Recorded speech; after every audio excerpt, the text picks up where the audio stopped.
Good morning, guys. I hope y'all having an awesome Saturday. I'm having an awesome Saturday today. And I wanted to get on here and have a conversation with you guys. For a lot of y'all, from time to time, y'all hear me talk about manifestation stuff. So I listen to a lot of Neville Goddard, okay? And Neville Goddard talks about living in the end. So when you're manifesting something, right? And you visualize it, right? And what you want to happen in your life, you have to live in the end, okay? You have to visualize and live in the end. So Neville Goddard talked about at one point in time in his life, he was married to a whole nother woman. He was married to a woman at this time. But he was not, because I don't want to say you marry people for happiness, but Neville was not fulfilled in this marriage, okay? And he knew that his first wife was not his desired wife. So he was married in a whole marriage, and it's this other lady that he visualized of being, didn't know her name, didn't know where she was from. He didn't know none of these things about her, but he started to visualize being married to this woman, okay, and everything. So at one point in time, his wife, his current wife, came to him, and like I said, he wasn't a free man at this time, and she summoned for divorce, and they wind up getting a divorce. And this lady that Neville visualized of being his wife and, you know, his soul partner, he wind up meeting her, and he told her, "You're going to be my wife." And she kind of laughed at him because she probably thought he was like insane, like your first time meeting somebody and you saying that I'm going to be your wife. And Neville told her, "Yes, you're going to be my wife." So when you visualize and live in the end, a lot of times we can go in relationships. I'm going to give y'all an example. In high school, you know, you might date somebody, y'all might be together for a long time. Some people might get with somebody, they might be with that person, I might marry that person out of high school. So a lot of times when people desire to be married, and when they start living in the end and they're attracting a husband, they take it for everybody they date, they put pressure on them. And, oh, I want to be married, I got to be married before I'm this age, I got to do this, I got to do that. So they're doing a pressure situation. You don't pressure somebody into marriage. If you desire to be married, you live in an assumption if you're already married. Even if you don't have a partner. Even if you don't have a partner, even if you don't know who this is, who's supposed to be your husband, but you pray, you live in that assumption that you already happily married. You wear the ring. So sometimes people see me wear a ring and they'll go, "Are you married?" And I tell people, "Not yet." They go, "Not yet." I go, "Not yet." They be like, "Sometimes I see you wear a ring." I say, "Yeah, I wear a ring."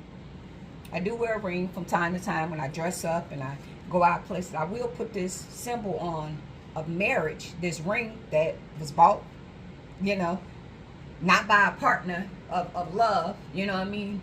But I walk around and I wear this. And sometimes if you get some men that's real aggressive, they try to talk to you, I will say, "Hey, I'm married," just to kind of end the conversation. But they say if you persist in an assumption every single day till it hardens into fact. So I get a lot of people on here that say, "I want a wife.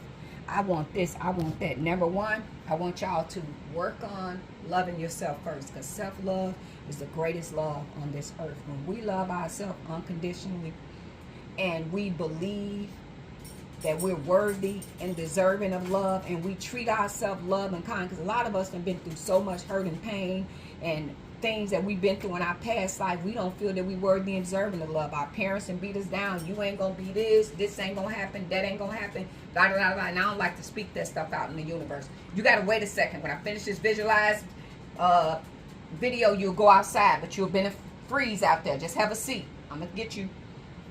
But you know, you carry on all of that trauma and things you've been through that somebody else said to you. But you got to know and believe wholeheartedly that you're worthy and deserving of the best. And you walk around and you held your head high like, "I'm worthy and deserving of the best." I operate out of love. I have kindness. I have the ability to love myself. I have the ability to love others, respect. And when you desire marriage, I want you to start looking up what marriage is. A lot of people get married because everybody else get married. And when you attracting that husband and you praying to attract that husband, pray for yourself. Because one thing I want to do, I don't always want to put the pressure all off on my future husband for him to be right. Lord, make me right. Make me right within myself where I have the ability to love my husband, where you as God to be proud. They say a man who find a wife find a good thing, vice versa. Vice versa. So I want to be right all the way to attract that right husband. I don't want to be halfway, okay? And also I pray for myself to be faithful, because a lot of times women, we worry about men and them not being faithful and this and that and that. The devil will get on you. When you think you at your whatever, the devil will send the finest man you'd never seen in your life. And this today, you mad at your husband. So temptations, have bit that apple. Temptations can be something else. But I pray for myself, for me to be faithful, to be able to trust in God and, put God first within my marriage. Love my husband, respect my husband, me and him to come together. We ain't going to be happy all the time. But we will find a way to continue to make our marriage reunite in love. God don't make perfect marriages. But just when we come together, I want a relationship that's so solid that Neville said that when the head of the household, meaning the husband or the wife, when she's gone, that house is not a home. Some men, their wife can go and be gone for 3 weeks. It don't matter to them. Vice versa. Her husband can be gone for 3 weeks. It don't matter. I want to feel that effect with my husband, and not in a jealous or aggressive or just want them there. I'm talking about a pure love.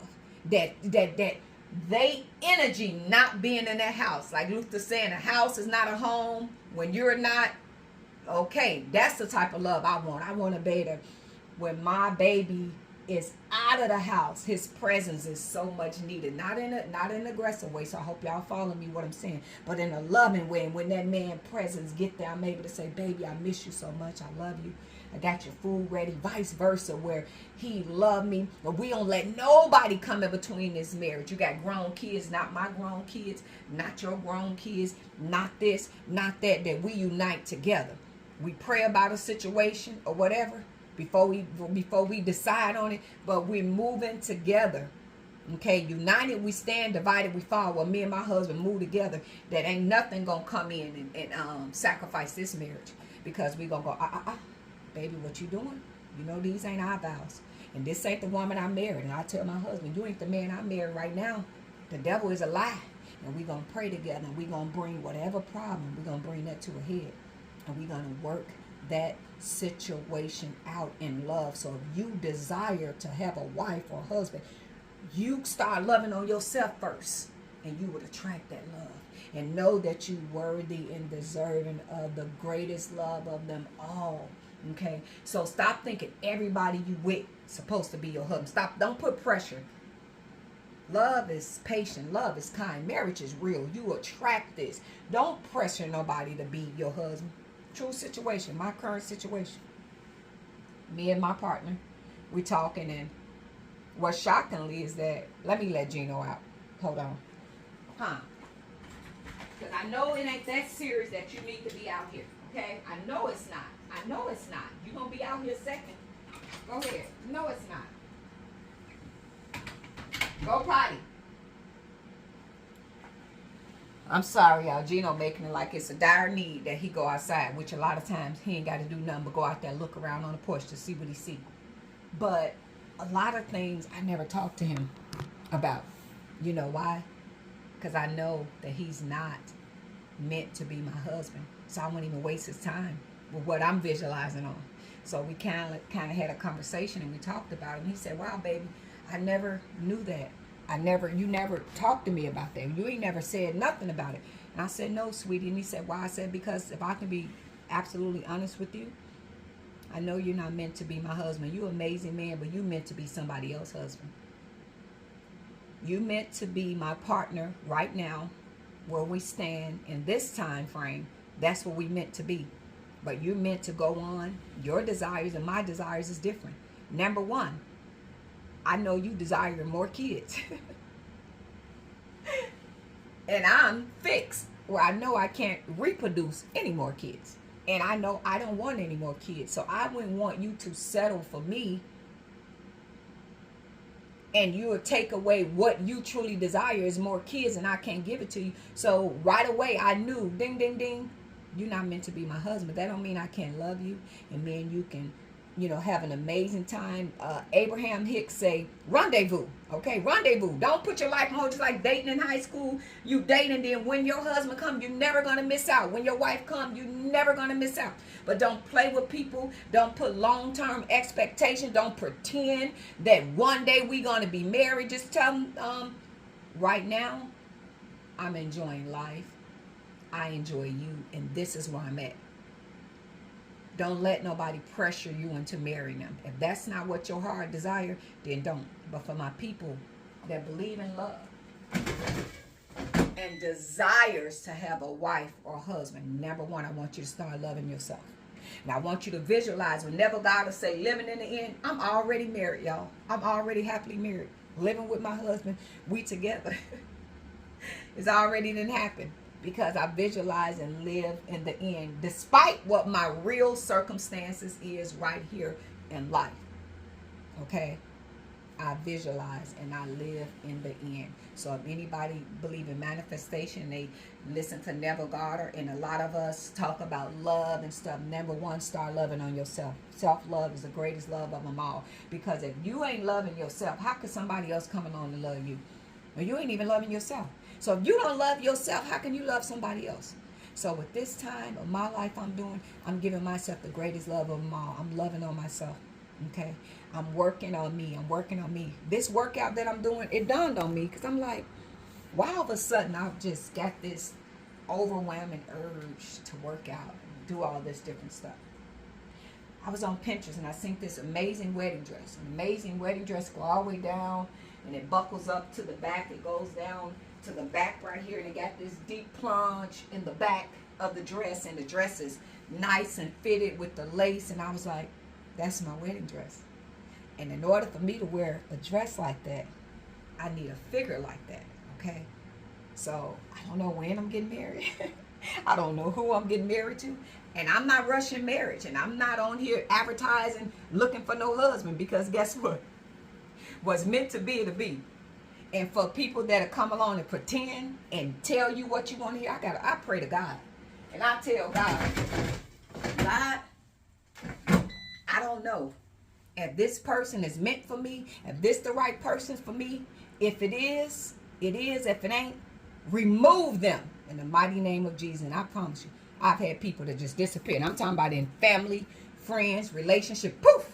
So I'm not on here advertising looking for a husband. So please don't misinterpret that. I got a whole nother situation. Y'all heard that situation? That situation is still current.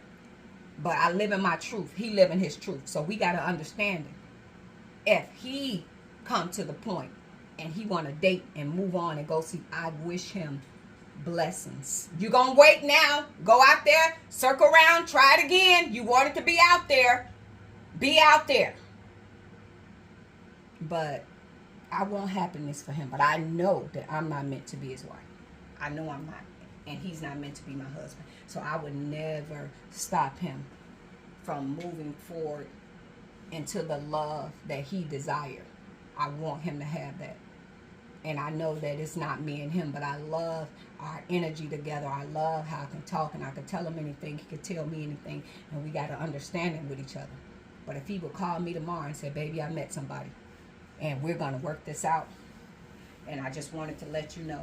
And I tell him I love you. And I wish you the greatest love of them all. May you and her be happy. And may God be with you. And I want you to be happy. Take care of yourself. And I will mean that with the utmost respect. From the bottom of my heart, I swear to God, I will mean that. And I will want that for him. And I told him I want the same from you. And he told me, he said, baby, I'm going to be honest. I ain't as kind as you. The stuff you say to me, he said, I'm going to be honest. I'm not going to sit there and tell you I want to see you happy. I want to see you married. He said, me and you are two different persons. I don't think like you. And I said, okay, I can't make you. And he said, to be honest, when you get ready to get married and you get with that person, weirdly, he told me, don't even tell me. Just stop talking to me, which is an odd request. But I'm like, hey, if that's what you request, then your wish should be granted. So for those of you that desire love, love on yourself. We don't attract what we want. We attract who we are. So when we get in all these negative relationships and all this stuff going on, now he's crying to come in. Hold on. See what I mean? I knew it wasn't dire need for you to be out there. You see how cold it is? Stop playing with me. Go somewhere and have a seat, sir. Go on upstairs and get warm. Okay, don't come back down here. I knew you didn't need to be out like that. Yeah. And you ain't getting no treats, so don't come back. But, yes, work on you. Watch Neville Goddard. Visualize and live in the end. I'm already married. I already know the dress that I'm going to wear. I don't know, like I said, when you visualize, I don't visualize a man, a Pacific man, so I don't know what color he's going to be. I don't know how tall he's going to be. I don't know none of that. But I know that me and him is going to attract naturally magnetic. And it's going to be a love connection that's built in the stars. That is going to be so amazing. And the love that we're going to have for one another is going to be incredible. And we're not going to have a perfect relationship, but we will have a loving marriage, a kind marriage, a healthy marriage, because we both gonna know how to love each other, know how to work on ourselves, and know when something is not going right, know how to talk about it to extend our love with each other. Y'all see them couples that's 90 years old and they still together. I love it. So it's possible. So manifest the love you desire. Visualize living it in. Don't pick a person, because we don't have free will over other people. You can't say, oh my, I'm finna marry him. No, you can't do that. But you visualize. You visualize. But first, I really insist on you loving on yourself, being happy. God have a way of working with you. And it's time for me to work on myself and love on myself so I can attract that. So I hope that helps. So when you visualize and live in the end, to everybody, I'm already married. So when y'all keep asking, I'm already married. It done already happened. I'm already married. I'm a happily married woman. All right, guys. So that's visualizing and living in the end. And you see yourself all the way through. And you get up every day. When I go to bed at night, I turn over to a pillow and I say, good night, baby. I love you. Okay. Talk to you in the morning. And I give my imaginary husband a kiss. Good night. And when I get up in the morning, good morning, baby. How you doing? So thanks for listening to my visual, I can't even talk. My visualizing and living in the end. So what you desire desires you. So if you do a lot of negative stuff, that's what you're attracting. So change your thoughts, change your things. Great things can happen. So you guys have a blessed day. Visualize living it in. And thanks for listening to my stories. Toodles. And last thing, when I'm talking about my visualizing stuff, you know, people on the internet, they take everything critical. They mark everything you say and they go, oh, how you talking all this positive in your tone with the dog. With Gino, when I'm in this low tone, people that's dog owners know what I'm talking about. When I'm in this low tone voice, not of authority, Gino's not going to listen to me. He's going to do whatever he want to do because he's not taking me serious. So I have to talk to Gino in a certain tone, in a certain pitch for him to get it, because he'd have came right back in that kitchen and whined and clicked his leash, clicked the collar till he get what he want. Because when he go outside, he's known to get a treat. But you know your baby. I know Gino. Gino a lot of time is nosy. He just want to go outside to see stuff. So I have to talk to him with a certain tone and let him know that I'm not playing. Just like a kid. If you go, oh, come here, Sari. That kid is going to play with you and not listen to you because you in this voice that they don't take seriously. But when I raise my pitch and my tone to let Gino know that I'm not playing with him, then Gino's not going to play with me. He's going to do as he told. So don't take my tone to Gino as I'm an aggressive owner. Gino don't even get whoopings. You know, I yell at him and stuff like that because I can talk to him in a tone where he's not going to play with me. He's not going to play with me. Ain't that right, Gino? Come here. Come let them people know I love you. Come here. Come here, babe. Come here. Come here. Come here. Turn around. Come sit on mama. Come sit on mama. See? Y'all see this? Gino is not being abused. He's not being mistreated. I just talked to him in the tones that I need to talk to him. He wants some of my food. So he can.